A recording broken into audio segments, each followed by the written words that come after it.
In today's video, you're getting an in-depth educational analysis of what are the absolute best ways to wear your latex clothing as easily as possible. This video is for everybody, so are you curious to know how to get into your latex the best way? Let's get started.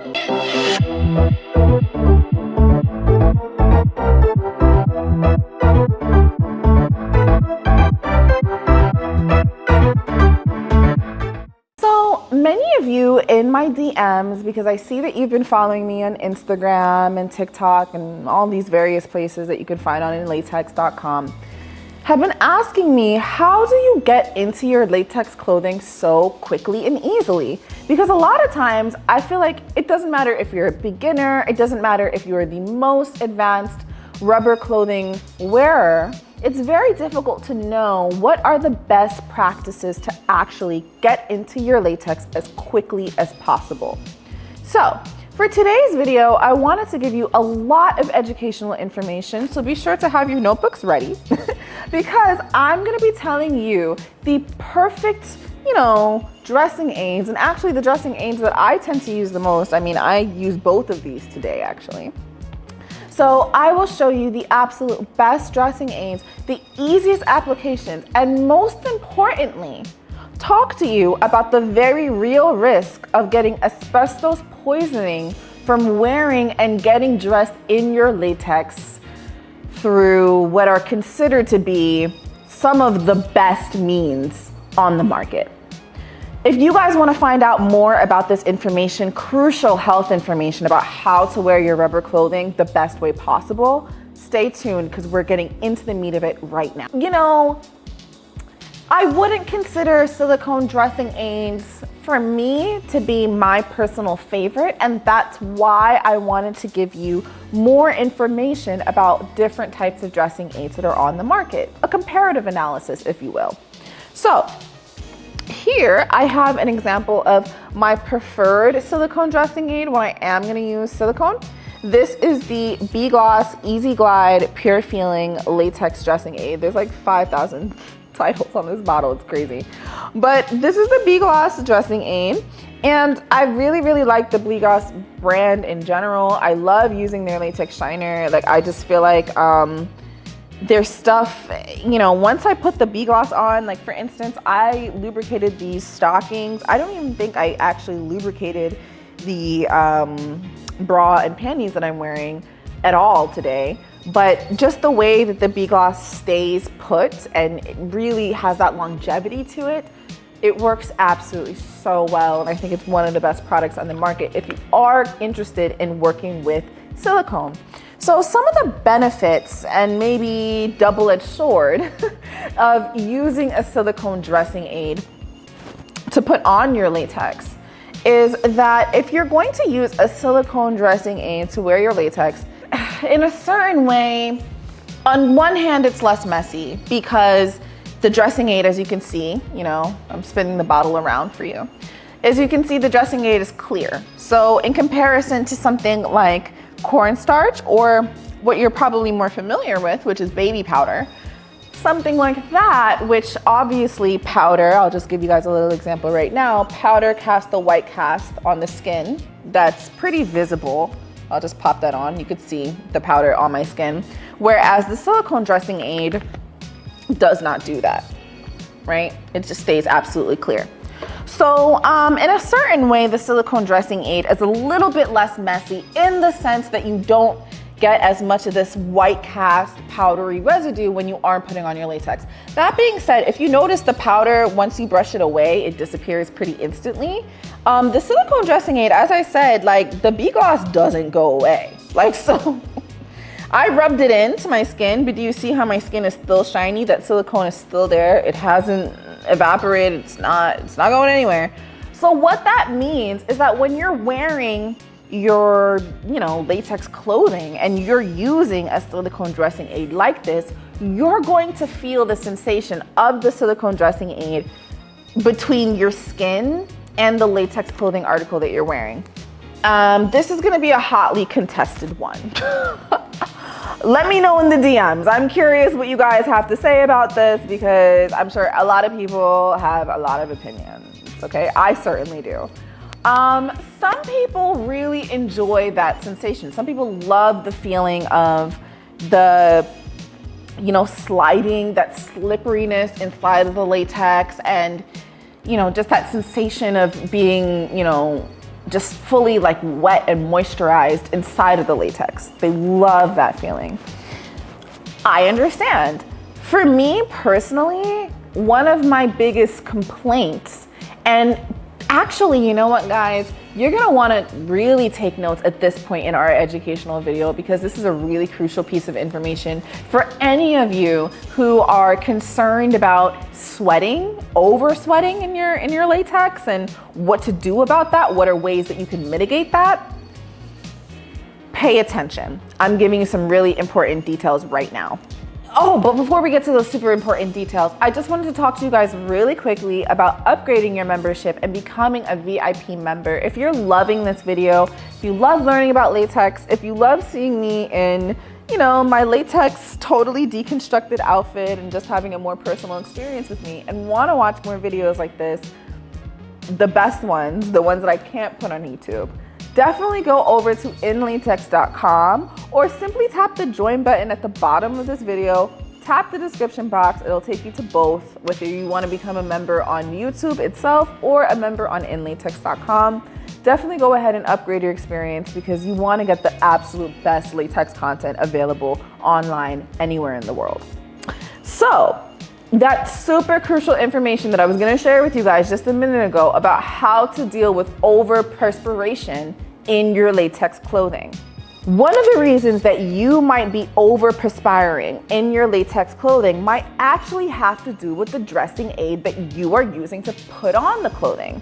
So, as I said, this is very easy, and this is what I use today because, when I'm filming for you guys, I prefer, this being transparent versus having all this powder all over the set and everything going on, right? So if you use a silicone dressing aid, be aware that it's going to mix with your sweat in the latex and cause you to feel like a water slide inside of your latex. I'm not kidding. It's just going to build up with the moisture, and you're going to start to see like puddles of water and silicone and everything coming all the way out of your beautiful, latex catsuit or whatever outfit you're wearing. So be aware, if you decide to go with the silicone option, this might be causing you to sweat and literally leak out of your latex even more than you ever thought you could. And if you considered using a powder, which we all know, or hopefully you know, that powders like cornstarch, or the more traditional powder that people tend to use for their latex clothing, which is baby powder, that it has a moisture wicking aspect to it, which is why people like to use those powders on their body in the first place. So, without further ado, I think it's kind of time to talk about what would be our second, dressing aid in this video that you can utilize, which is traditional, yes. However, it might be something that you want to avoid, and I'm going to give you the full details on that in just a moment. But let me go ahead and introduce to you why some people decide to use baby powder as a dressing aid for their latex clothing. So, a lot of times when you buy your latex, most of the time when you buy your latex, you're going to find that the latex comes powdered, right? And when it comes powdered, I would say 9 times out of 10, because, a lot of people tend to have a lot of ish to say about cornstarch. So 9 times out of 10, I'm gonna guess that your latex items are powdered in baby powder, right? And baby powder is basically, along with some fragrances, if they want to use fragrances, but most likely for latex, they're gonna use that straight up 100% talc baby powder. Now, maybe let's talk about the benefits before we talk about some of the more dangerous aspects of utilizing baby powder to get into your latex. So one of the benefits, as I spoke about earlier in this video, is that if you use a powder to get into your latex, it makes it much easier for you to prevent over sweating, over perspiring in the latex, and it's just gonna be a more comfortable feel in general. So I tend to prefer using a powder. You know, I use cornstarch, but a lot of people like to use baby powder to put on their latex because it provides a more skin-like feeling. Like when I have powder on between my latex and my skin, to me, the latex really starts to feel like skin, and I just love the sensation of it. And then I just want to wear that item for hours and hours. You know, that's when I start to really enjoy the latex that I'm wearing that day. It's also extremely helpful, as I said, in hot temperatures if you're wearing your latex, because it is moisture wicking. And the other good thing about using powder as a dressing aid, as I said, most of your new items are going to be baby powdered anyway. So they do recommend that when you're trying on a brand new pair of latex, like if something's been shipped to you and there's a possibility that you might want to return it, which has happened to me. I have had items sent to me that I definitely needed to ultimately ship or return. So if you're going to try on the item, most latex designers are going to stipulate that you have to keep the item powdered in its unworn condition when you return it. So therefore, it's much easier for you to use powder as a dressing aid to try on that new catsuit, that new pair of leggings, whatever you just bought. And then if it doesn't fit, or the color doesn't look right, or there's discoloration on the latex or something, whatever, it's gonna be much easier for you to go ahead and send it back to the designer, as opposed to if you put a whole bunch of this stuff on it, slathered it up in silicone, and now how could you ever tell them that you didn't wear that? You wore that. You wore that, your sweat and your germs and your slippy slidey goo is all over it, right? Come on, let's be real. Probably the easiest way for me to explain some of these extremely real dangers that are related to using baby powder is to talk about, finally, our third dressing aid for this video, which is cornstarch, just 100% cornstarch, and why I choose it as my go-to dressing aid for any time that I am putting on latex. So one of the reasons that I opted for cornstarch over baby powder is because I started looking into research. Like one of the designers that I love working with, Tox Latex, absolutely fabulous company. And if you guys want a huge discount on their clothing, just tap the description box and you'll find that code that you can only find from me. That's my gift to you. So I talked to the designer, the head designer of Tox Latex quite frequently. We're really good friends. And they told me that they prefer to use powder to get into their latex. And that was the first time that I've had somebody tell me, oh, it's less messy. I never thought of that before, like powder being less messy than silicone. I mean, as I showed you earlier in the video, silicone's transparent. Powder is like white and gets everywhere and what? Like, what do you mean? Once I actually tried it, or once I actually decided, you know what, I want to explore this and explore what this woman was talking about in terms of how could powder possibly be the less messy option when you're deciding what latex item to use, or what item to use to put on your latex, I started doing some research. And what I found, as many of you have probably heard of, because it's been a huge part of popular media these days, Johnson & Johnson, which is a large American company, North American company, paid out millions to $1 billion settlement for so many families that had been exposed to asbestos poisoning simply due to the baby powder that they'd been using on their children for years and years. So you might think that that's something that's only true to Johnson & Johnson's baby powder, but the truth of it is that actually when they mine for talc, which is the primary ingredient that is composed of baby powder, when they mine for talc, the deposits of talc are so deeply interwoven with asbestos that it's actually kind of impossible for them to guarantee that any particular sample of baby powder does not have asbestos in it. So that's to say, not that every single baby powder you use has asbestos. I'm not saying that. I would never say that to you guys. But it is to say that you cannot guarantee to me that any baby powder you're using doesn't have asbestos in it, because they don't test every single bottle. They don't test every single sample. So therefore, the only way to truly 100% guarantee that there's no possibility of poisoning yourself with asbestos, with a material that's been shown to create birth defects, that's been shown to harm children, that's been shown to create cancerous tumor, all kinds of things we don't even want to talk about on this channel.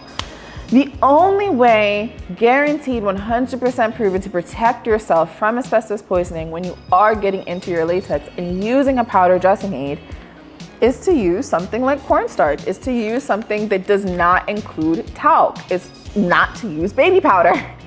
So the reason that I opted for cornstarch, and I know that I said this last because I know this one is gonna be hotly contested. I know you're gonna come at me in the comments, so come at me.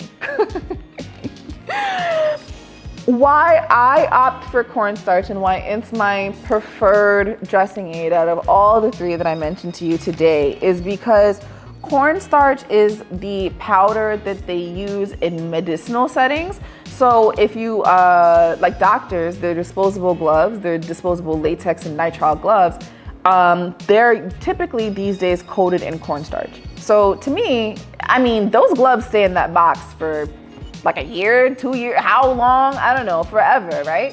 And I mean, yes, we are talking about cornstarch, which is technically an organic material. We don't necessarily want to keep our latex exposed to organic materials. We want to wash off sweat. We want to wash off bacteria because, you know, latex is somewhat of a living material.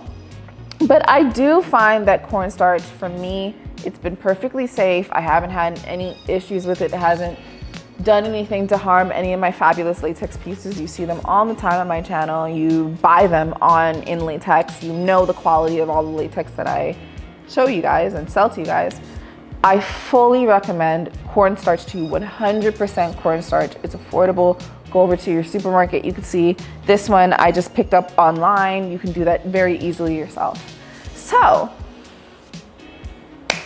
I hope that you thoroughly enjoyed today's video. I hope that you found it to be a really educational lens on some of the best latex options, latex dressing aid options to get into your next rubber outfit with ease. And most importantly, I really hope to see all of you guys on inlatex.com reaping all the benefits of that VIP membership that you all so deserve. So definitely do check it out, because if you've particularly been loving this outfit that I'm wearing today, I'd love to show you even more. So definitely do either tap the join button at the bottom of this video or head over to inlatex.com to become a VIP member. Bye guys.